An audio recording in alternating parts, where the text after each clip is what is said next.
Olá pessoal, tudo bem? Prazer enorme estar com vocês novamente. Hoje eu trago um fera aqui. O cara é fera. Meu amigo Jaime, ele vai se apresentar, vai falar quem ele é, o que ele faz e o porquê que ele está aqui. Aliás, recém-casado, homem, viu? Muito respeito nessa hora. Bem-vindo, meu amigo Jaime. Muito obrigado, viu? É um prazer muito grande estar conversando com você, Ale, conversando com todos aqui. Bom, falar com um amigo é muito mais fácil, né? É muito mais fácil. Mas também um pouco mais de responsabilidade, que não deixa de ser fácil, é gostoso. É verdade. E muito obrigado. Imagina. Agradeço muito a deferência feita comigo, tanto como pessoa quanto profissional. E estou à disposição para a gente bater um papo gostoso aqui. Conta um pouquinho pra turma, quem é você? Meu nome é Jaime Vasconcelos, sou economista, completando 11 anos de carreira ali. 11 anos de carreira, desde 2013, muito relacionado às áreas de comércio e serviços, principalmente ligadas às entidades de representação. Tenho uma atuação na Federação do Comércio do Estado de São Paulo neste período, onde trabalhei muito próximo das pesquisas econômicas, de algumas atuações estratégicas, a qual tenho muita alegria, porque o setor do comércio de bens, serviços e turismo é o maior setor econômico brasileiro. Estamos no estado que mais representa economicamente no país, então são desafios fantásticos, mas também a minha atuação através da minha consultoria, que é a Eagles Consultoria, ela não está somente na Federação do Comércio, tem outras entidades dos quais também estou próximo no dia a dia de trabalho, e diariamente estou tentando achar formas de traduzir melhor os fenômenos econômicos para o dia a dia das entidades e também das empresas, que são, obviamente, o objetivo final, e ao mesmo tempo traduzir um pouquinho do que a macroeconomia, do que esses fenômenos que impactam um Brasil, que é um país tão oscilante do ponto de vista de política e planejamento econômico, quanto isso impacta a nossa vida. É um desafio hercúleo, nem sempre com sucesso, mas a tentativa... Que desafio, viu? A tentativa, todos os anos, ela é renovada. Eu vou começar com você com uma pergunta capciosa aqui. Sim. Né? Nesse cenário que a gente fala desse mundo bunny, né? Não linear, o ansioso, o frágil, incompreensível, vale a pena analisar cenário? Olha, Lê, eu acho que perguntar se vale a pena ou não, eu não sei se é factível num ambiente onde a gente tem obrigação, na minha opinião, de avaliar cenários, ler cenários. Eu acho que a pandemia só agravou esse processo, mas as transformações decorridas dela nos faz ter a necessidade de todos os dias, o que a gente lia de cenário por mês ou por semana se torna por hora ou por dia. Não há como a gente se localizar no mercado sem avaliar cenário.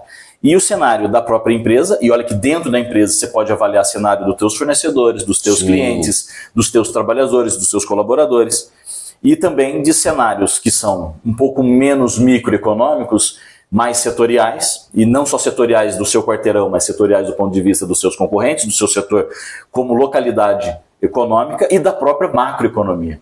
É impossível num ambiente de avanço tecnológico tão ligeiro, de absorção tecnológica tão ligeira, e eu não estou falando só de e-commerce, a gente está falando de absorção nos centros operacionais da empresa, sim. A gente deixar de ler cenários nessas divisões, na divisão interna da empresa, na divisão setorial e na divisão macroeconômica.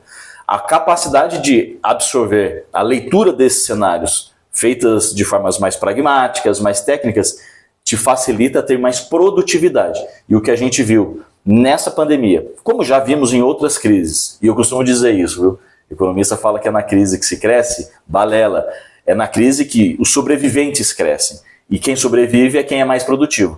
Ler cenários te ajuda a estar mais produtivo operacionalmente, como empresa, como consultor. Estando mais produtivo, você tem mais chances de sobreviver a problemas, a crises, e a gente está entrando num ano meio estranho, onde mais gente vai acabar saindo, mas vejo a necessidade de ler cenários para se tornar produtivo, e estando produtivo, você tem mais capacidade de crescimento. Boa! Então, pessoal, ele falou com um ano estranho. 2023 será um ano estranho. Vamos entender um pouquinho o que ele quis falar com um ano estranho. Fala um pouquinho para a turma em relação à tua percepção da tendência do que vem esse ano. É uma palavra estranha, mas é verdade, é uma definição. A gente tem um ano estranho porque alguns fenômenos posteriores à pandemia já estão ultrapassando o período de retomada, o período de contra-ataque, do elástico, como a gente já até conversou um pouco disso hoje. Na pandemia nós tivemos o quê? Isolamento social, empresas fechando, home office, restrições a várias atividades econômicas consideradas não essenciais. Aqui no estado de São Paulo a gente viu isso bastante. Verdade. Até inerente ao processo pandêmico. Avanço do e-commerce, avanço da digitalização, forçadamente. Não seria a melhor forma de empresas se digitalizarem, mas talvez forçadamente foi o que foi possível. Aquelas que não conseguiram ficaram para trás. Outras tantas cresceram e já não mais buscaram a digitalização, ou nasceram digitalizadas ou nem nasciam. Nesse momento que a gente vê, por que 2023 é um ano estranho? Aquele boom pós-grande queda também já passou. A queda já passou, o boom já passou. 2023 é aquele ano de estabilização. Estabilização, eu vou dar exemplo de um setor. Setor de serviços, o maior setor da economia. Esse é um setor que foi muito impactado pela pandemia. Depois de 2021, crescimento ascendente, fortíssimo, até pelo retorno das atividades, o retorno da demanda das famílias. Verdade. Agora a gente está vendo o quê? 2023 já vai ser um ano mais de estabilização. Passou o vale, passou o pico, um ano de estabilidade. Por isso que o próprio PIB do Brasil, a nossa geração de riqueza, não deve ficar além de 1% esse ano, vindo de 3% de 2022. O setor de serviços responde por 2/3 desse desempenho. Se ele passa por um processo de estabilização, o ano passa por um processo de estabilização. Então é um ano meio estranho, porque nós estamos deixando para trás aquele crescimento muito estatístico, de base fraca de comparação. 2020 ruim, 21 e 22 seria bom, proporcionalmente. Sim. 2023 a gente volta para um caminho de normalidade, e no Brasil normalidade não é bom, porque nós temos uma taxa de crescimento normalmente como país muito pequena, mas voltamos a uma certa normalidade. Vai ser um ano meio estranho de estabilização. Não mais falaremos de 2 milhões de empregos com carteira assinada geradas no país, não mais falaremos de grande absorção de crédito de todos nós consumidores, porque as taxas de juros estão elevadas. Aquela inflação que era pequena em 2020, naquele comecinho, estourada pela guerra na Ucrânia no passado, esse ano a tendência é que ela fique um pouco mais normalizada. Então é um ano meio estável, e sendo estável no Brasil tão instável, ele é estranho. Sendo estável no Brasil, tão instável. Estabilidade nesse país é algo tão raro, e não necessariamente é boa, mas é tão rara, que a gente soa quase como um estranhamento. O que não quer dizer que nós não teremos desafios. Teremos muitos desafios esse ano. Quais desafios você acha que nós teremos esse ano? Você sabe um desafio que afeta todas as empresas em determinados setores, porque impacta 2/3 da economia, é o endividamento e a inadimplência das famílias. Os patamares de endividamento e inadimplência das famílias. Se a gente olhar o PIB também por uma outra ótica, a gente vai descobrir que 2/3, 67% do PIB, vem do consumo das famílias. É a grande base da geração de riqueza no Brasil. Quais são os determinantes desse consumo das famílias? Renda, Sim. crédito e, obviamente, o poder de compra dessa renda e desse crédito.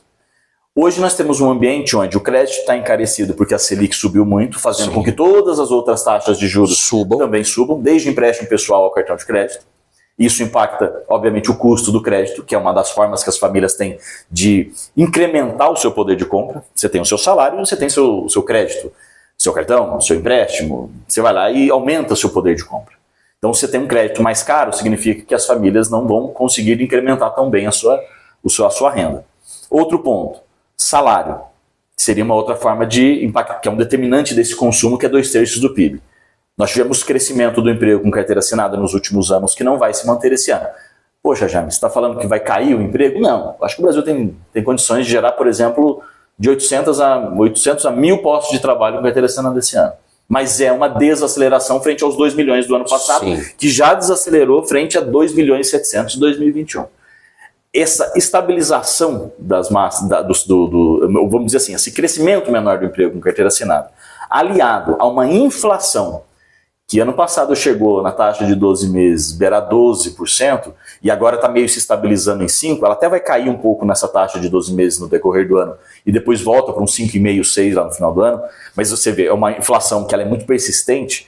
Você tem juros altos encarecendo o crédito, você tem uma inflação que mesmo mais baixa, ela é persistente, e uma geração de emprego mais baixa. Isso tudo impacta negativamente o consumo. Mas ainda assim, você tem inflação um pouco mais baixa, geração de emprego. O que está pegando no consumo das famílias? São os níveis de endividamento e inadimplência. Para quem está nos assistindo, é importante descrever os dois fenômenos. O Alê tem dívida, eu também tenho dívida. Isso não é bem um problema. Ter dívidas não é um problema. Sim, natural. O patamar da dívida, relacionado ao tamanho da minha renda, e o tipo de dívida, sim. Se é uma dívida que corre muito juro e eu não consigo controlar esse tipo de endividamento, ele rapidamente se torna de endividado para inadimplente, que é ter dívidas e dívidas em atraso. Significa o quê? Eu não tenho condições de honrar com essas dívidas. E o cara que está com dívidas em atraso, ele tem uma situação ainda pior. Ele fala assim, eu não tenho como honrar, não tenho de onde, eu não tive como honrar e não tenho como honrar. A minha renda futura, observando o que vem pela frente, nem a passada nem a futura vai dar para pagar. O que a gente viu no Brasil nos últimos 6 meses? Nós chegamos a beirar 80% de famílias endividadas. Nossa. Significa que bastante família está utilizando de crédito para consumir. Ou seja, ela não está utilizando recursos próprios para consumir. É recursos de terceiros. No caso, o sistema financeiro, a maior parte deles. Isso sempre vai ter um limite, que é a própria renda da família. Sim.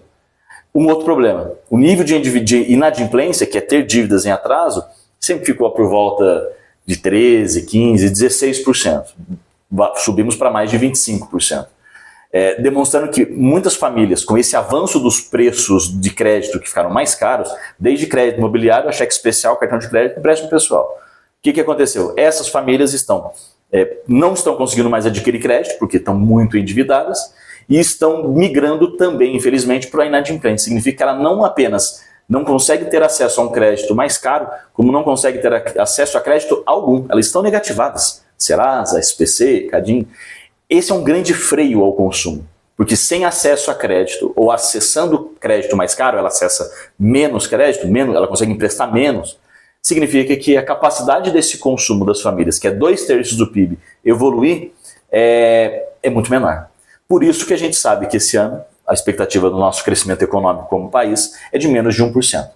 Porque 2/3 desse PIB está sendo minado por uma inflação menor, mais persistente, por custo de crédito mais elevado, de todos nós, famílias e também de empresas, e por um nível de endividamento e inadimplência que traz muitas preocupações. Isso não é resolvido de um momento para o outro e não vai ser resolvido em 2023. Que tipo de dica, então, você dá para o empreendedor que está nos escutando, baseado nesse cenário que você trouxe?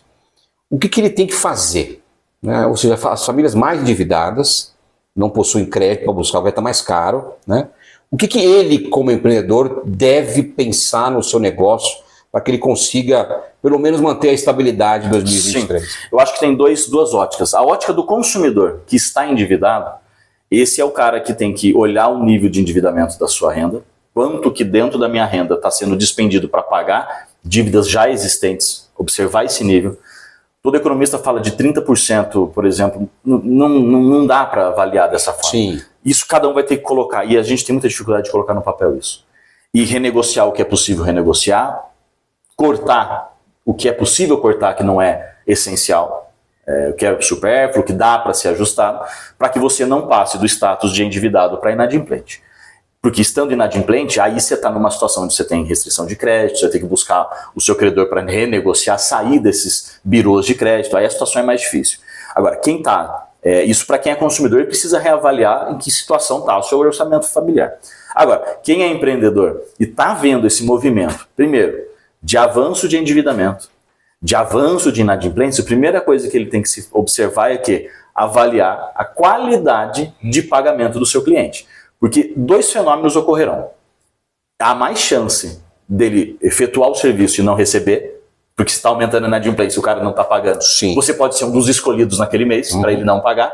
Esse corte de supérfluo você pode estar como empreendedor no seu negócio, seja de bem, seja de serviço, sendo um desses que serão cortados, ou seja, ele vai ter uma situação onde ele vai adquirir o produto ou serviço, mas não vai pagar. Então você tem que ficar esperto com esses furos em fluxo de caixa que pode existir, meio que para ficar mais esperto. Ou seja, controlar na unha e inadimplência. Sem dúvida, controlar na unha e inadimplência. Isso é avaliar cliente, é avaliar histórico, isso. É avaliar formas e meios de pagamento. Quem faz em cartão de crédito está tranquilo.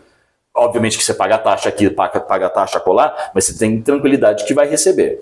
Mas o quê? Se você tem maior risco de ter furo em fluxo de caixa, significa que você não pode estar com um capital de giro muito baixo. Porque se você tem algum nível de liquidez, você consegue segurar um furo aqui, furo ali. E Ale, todo mundo sabe, uma empresa pode viver 2, 3 meses sem lucro, mas ela não vive 2, 3 meses ou 6 meses, pode escolher dependendo do setor, com um fluxo de caixa no negativo. Aliás, é um dos principais fatores de mortalidade das empresas, é a questão da gestão financeira, em especial a questão de fluxo de caixa, gestão do capital de giro, bem como, às vezes, ele confundia a conta pessoa jurídica com a conta pessoa física. Sem dúvida, porque daí a chance de você se desequilibrar é muito maior. Você não tem essa capacidade de identificação de desempenho. E a gente sabe que uma empresa hoje consegue ser mais produtiva se ela consegue avaliar o desempenho operacional dela. Sim. Se você junta as duas contas, você não sabe se o desempenho operacional é seu ou da empresa. Mas eu chamo a atenção primeiro, nesse sentido, a avaliação melhor dos seus clientes, no sentido de estar observando se tiver furo de caixa, eu preciso de ter liquidez para segurar possíveis furos de caixa, que esse ano são mais prováveis do que 2020, 2021, 2022 a situação já não E vai estar caro o custo do dinheiro para buscar crédito. Esse é um primeiro ponto. Você, empresário que está observando maior chance de não receber por determinada mercadoria ou serviço prestado, sabe que se você não tiver a liquidez, você vira o devedor, porque você tem que ir até o sistema financeiro para buscar crédito. Exatamente. Nesse crédito mais caro para o seu consumidor, pode ser um crédito mais caro para você como pessoa jurídica também. Outro ponto, Ali, só para eu finalizar isso, que eu acho muito relevante para quem vende mercadorias. Num ano de queda de vendas ou de vendas mais fracas, num ano de possibilidade de problema com clientela, não há como você manter grandes níveis de estoque. Primeiro, porque se você imobiliza muito capital, você perde capital de giro e perdendo liquidez neste cenário que a gente está passando, pode ser muito arriscado. Muito bom.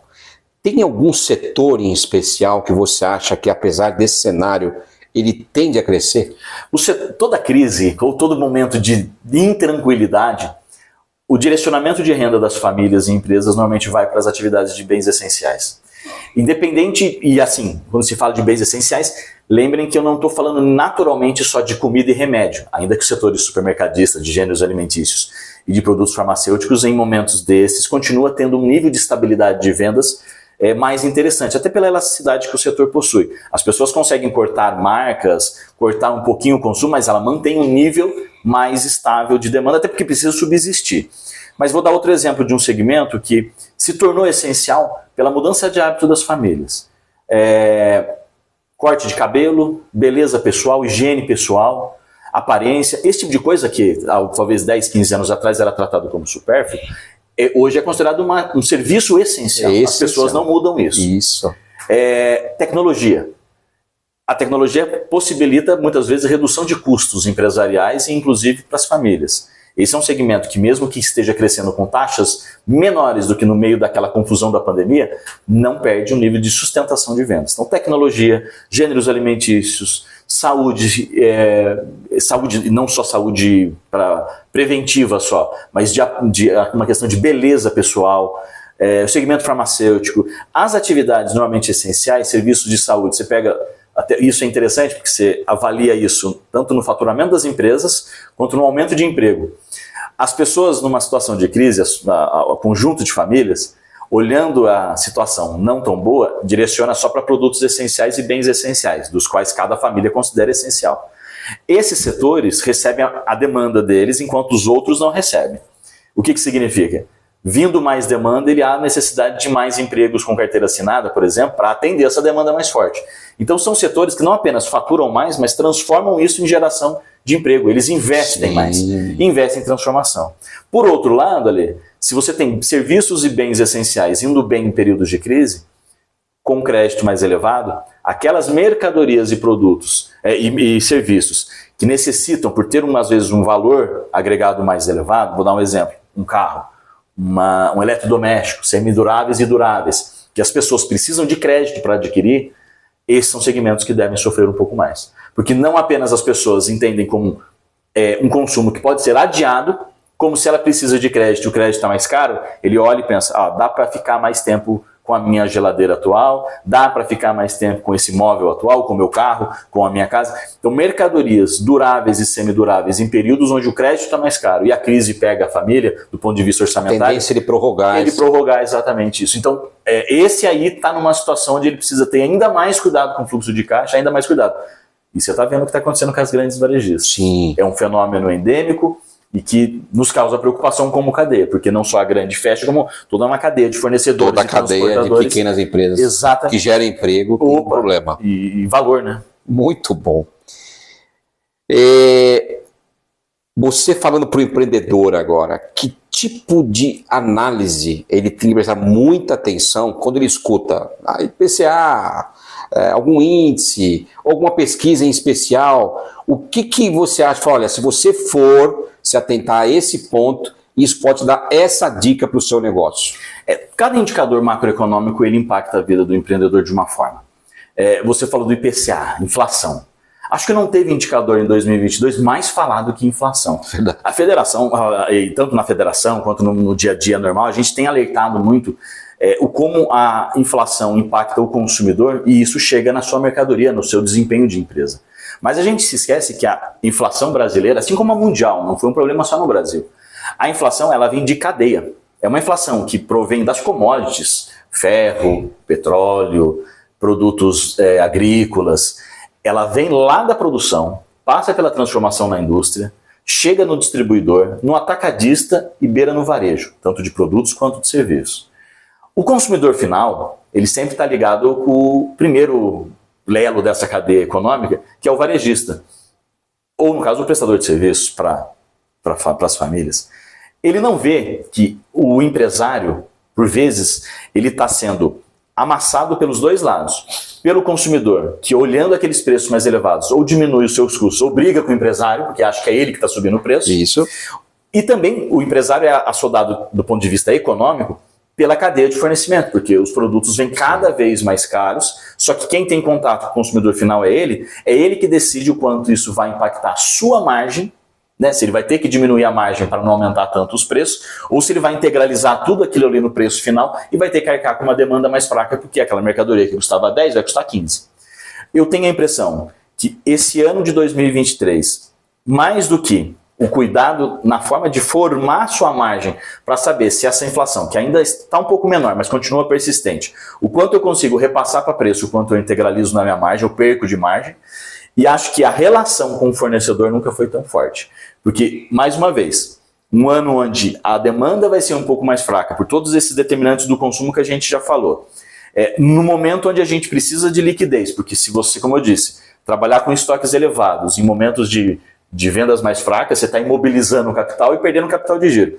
Eu tenho a impressão que o cuidado na formação de preço para distinguir melhor a sua margem no ano de fraqueza de demanda e mais uma conversa ainda mais perene com o seu fornecedor para tentar alongar um pouquinho os prazos de pagamentos, eu acho que para o empreendedor final, aquele que tem contato com a empresa, são inexoráveis as importâncias das duas coisas. A formação de preços para avaliação de margem e a negociação com o fornecedor. Principalmente prazos. Hoje a gente sabe, todo mundo sabe disso, mas é difícil colocar no papel, principalmente para quem está abrindo, para quem está começando a empreender.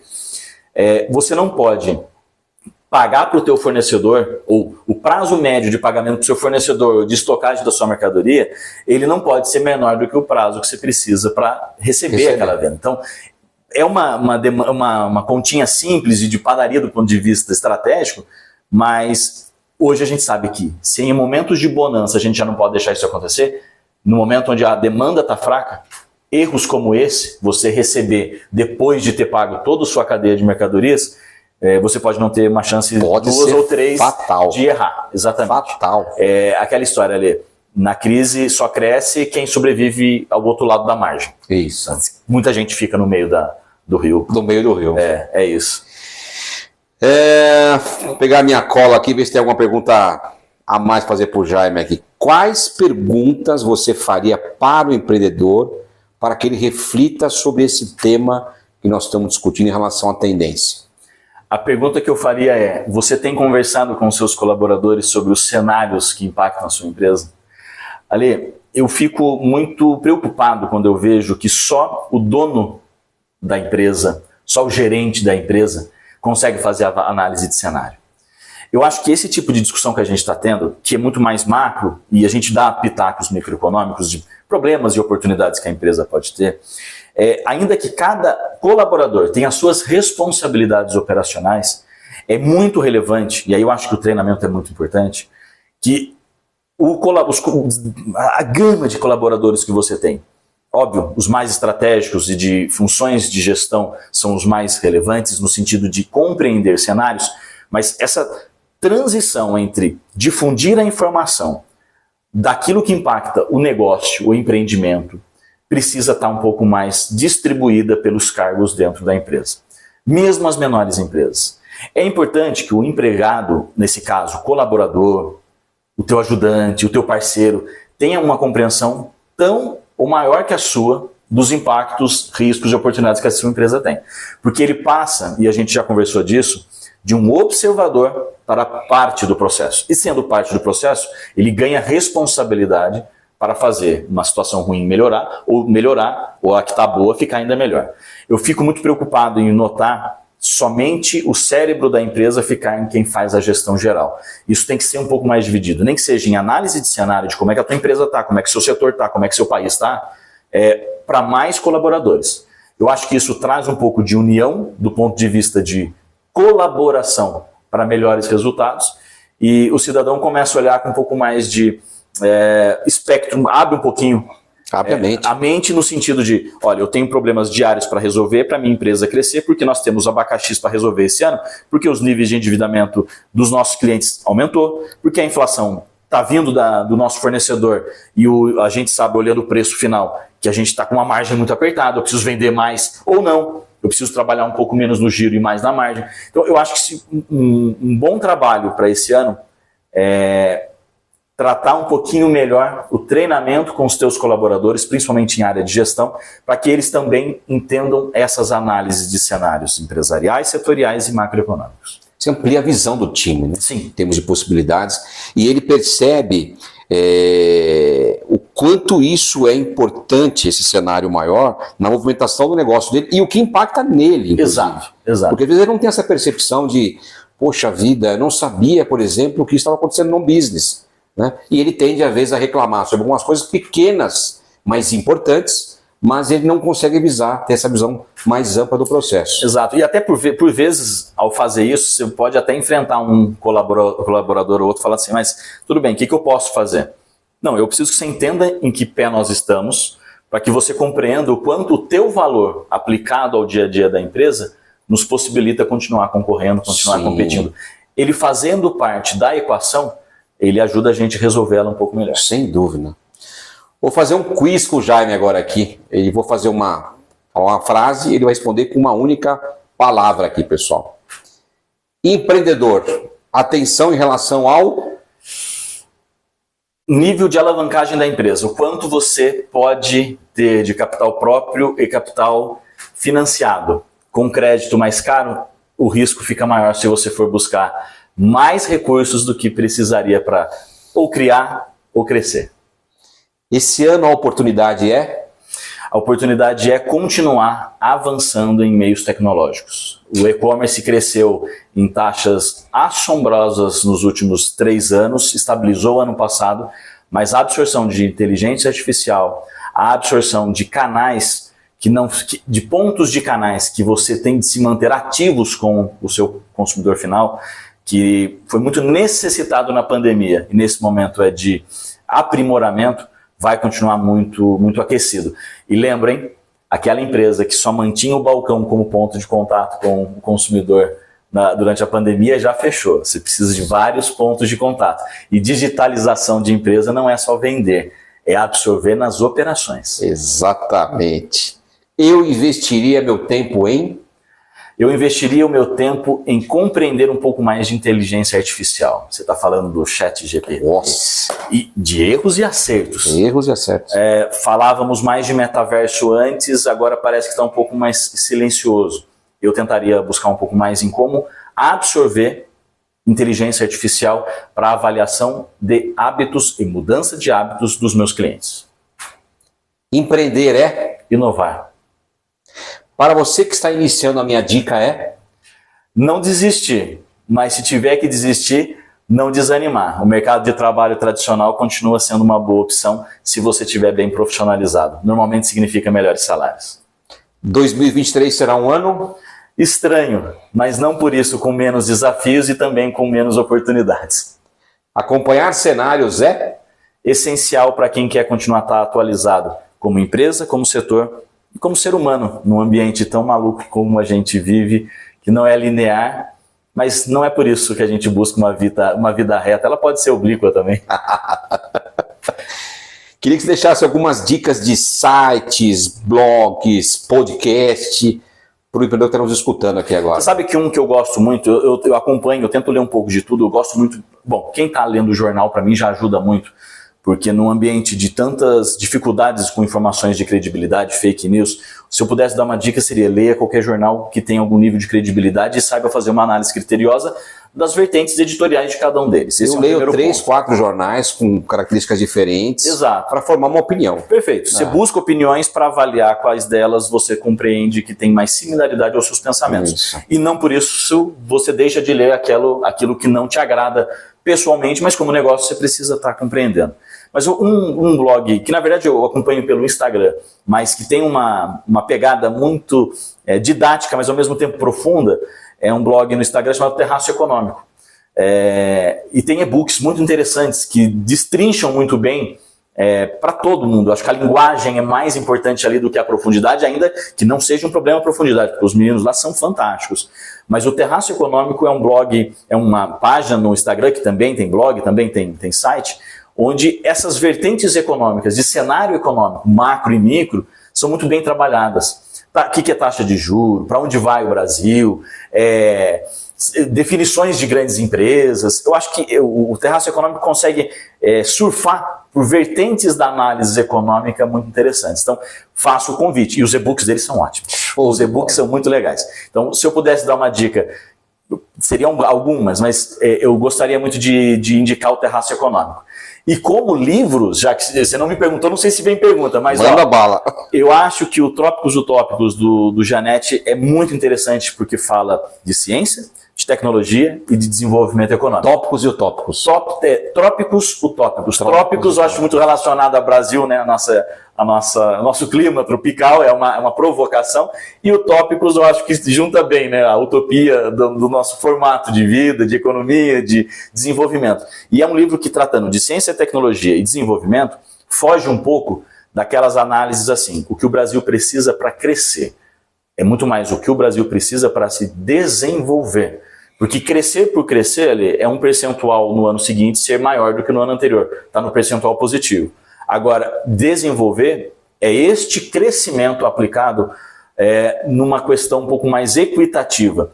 Não só de classes, não só de setores, mas na conjunção disso tudo. É crescer de uma forma mais equilibrada, impactando, obviamente, aqueles mais necessitados, naqueles setores que têm mais dificuldade, e num processo de melhoria de produtividade econômica.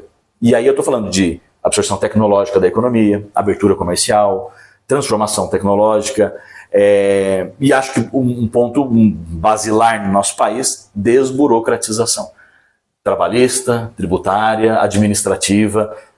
Tratar de desenvolvimento é muito mais interessante do que buscar formas para crescer. O Brasil já pensou tanto nisso e a gente cresce tão pouco, de forma sustentável, mas tão pouco.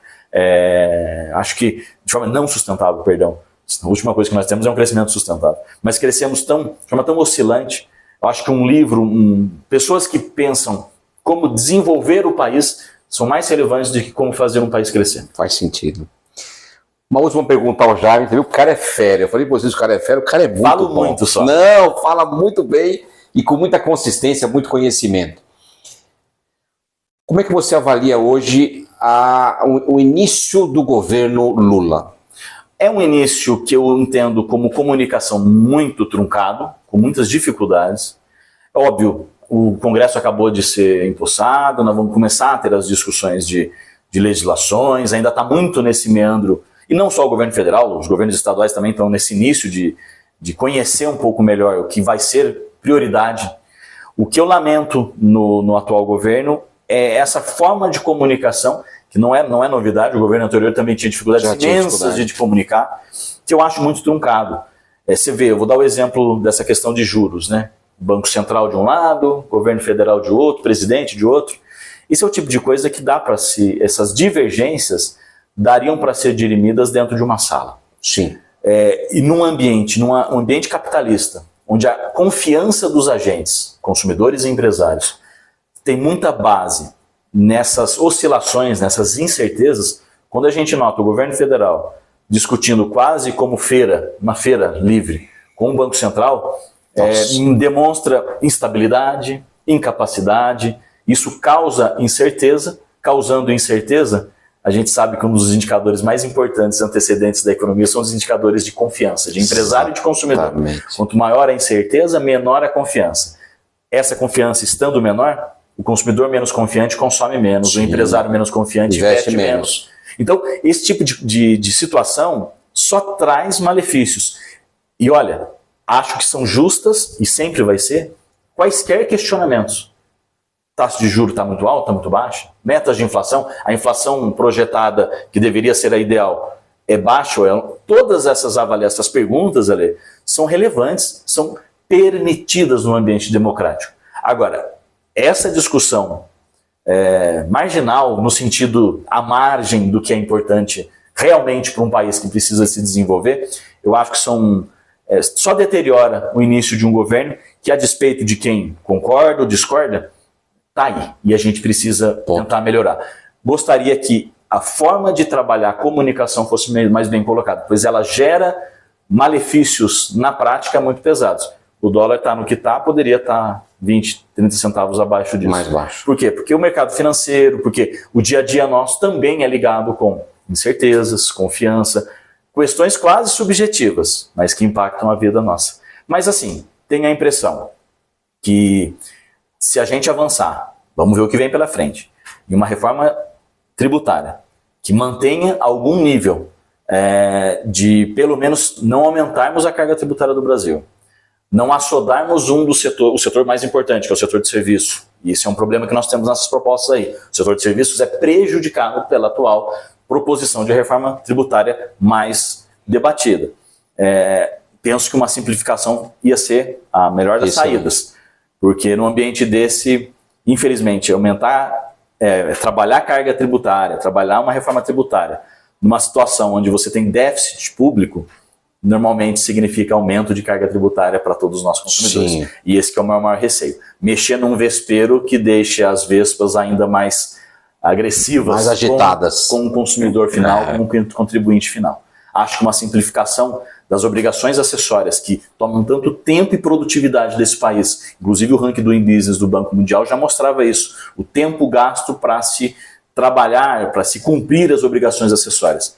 Numa situação como essa, se a gente trabalhasse um processo de simplificação, acho que já tínhamos um bom caminho para tratar de reforma, porque nesse momento eu tenho medo de uma reforma num ambiente, como eu disse, deficitário do setor público, significar mais carga tributária para nós e para as nossas empresas. Aí ninguém aguenta. Exato. Amigo Jaime, suas palavras finais, considerações finais para esse emprego que discuta agora aqui. Eu só posso, primeiro, agradecer por estar aqui, então, me colocar à disposição sempre de vocês.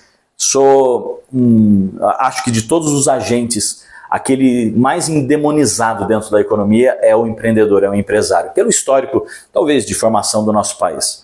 Não vamos nos esquecer, sem a empresa nós não temos divisas tributárias, sem a empresa nós não temos emprego gerado, sem as empresas nós não temos desenvolvimento como país, como economia.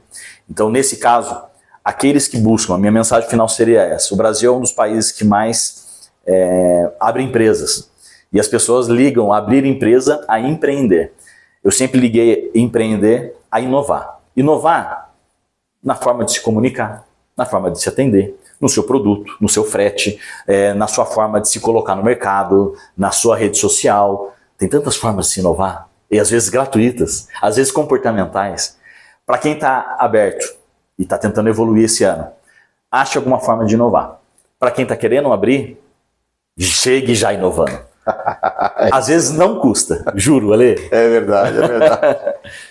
Meu amigo Jaime, cara, obrigado pela oportunidade de estar aqui na Mango. Foi um grande prazer. Conversando com os nossos empreendedores. Excepcional as suas contribuições. Tenho certeza que o pessoal vai gostar muito. Desculpa qualquer coisa que eu tenha dito, que possa alguém discordar, mas a gente está aqui também para isso, o debate é assim. Faz parte do processo. Como consultor, aí gostaria há 11 anos, estou à sua disposição e à disposição de todos principalmente para um café, que de tudo é de onde saem as melhores ideias. É isso aí.